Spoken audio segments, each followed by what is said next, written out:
అంటున్నాను నేను ఇప్పుడు చెప్పింది అండి. మనకు ఒకటి మెయిన్ థింగ్ ఏంటంటే ఇక్కడ అడ్వాంటేజ్ దామోదర్ ప్రసాద్ గారు అవ్వచ్చు, బన్నీవాస్ గారు అవ్వచ్చు, వంశీ గారు అవ్వచ్చు. వీళ్ళు స్ట్రాంగ్‌గా సినిమాను పట్టి బయటికి తీసుకొచ్చే కెపాసిటీ ఉన్న వాళ్ళు భగవంతుడి దయ వల్ల యాడ్ అయ్యారు ఈ సినిమాకు. అదంతా కూడా ఆస్పెక్ట్ వాళ్ళు పాపం వాళ్ళ కష్టాలు వాళ్ళ తిప్పలు వాళ్ళు పడుతూ ఉన్నారు. వాళ్ళు ఒకటే చెప్పారు, సార్ కంటెంట్‌ను నీట్‌గా మీరు అదొక్కటి దృష్టి పెట్టి మాకు ఇచ్చేయండి చాలు. మిగతాది ఎంతైనా చేస్తాం. నిజంగా మేము ఇంతవరకు ఎంత కష్టపడ్డామో మూవీ గురించి, వాళ్ళు అంతకు మించి డే నైట్ కష్టపడుతున్నారు ఈ సినిమా ప్లాన్. అందువల్ల నేను ఇంకా ఆ వైపు ఆలోచించదలుచుకోలేదండి. ఎందుకంటే అది వాళ్ళు ఫుల్‌ఫిల్ చేస్తారనే స్ట్రాంగ్ కాన్ఫిడెన్స్ ఉంది.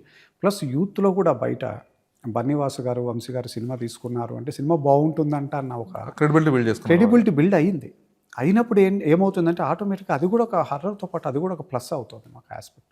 భగవంతుడి దయ వల్ల ఈ కంటెంట్ అనేది వాళ్ళ క్రెడిబిలిటీని కూడా పెంచుతుందనే మేము కూడా అనుకుంటున్నాం. సార్ ఇప్పుడు అంటే మీరు చెప్పారు అంతకుముందు ఒక ఫ్యామిలీ ఇష్యూస్ రకరకాల కారణాలుగా సినిమాకు దూరంగా ఉన్నాం.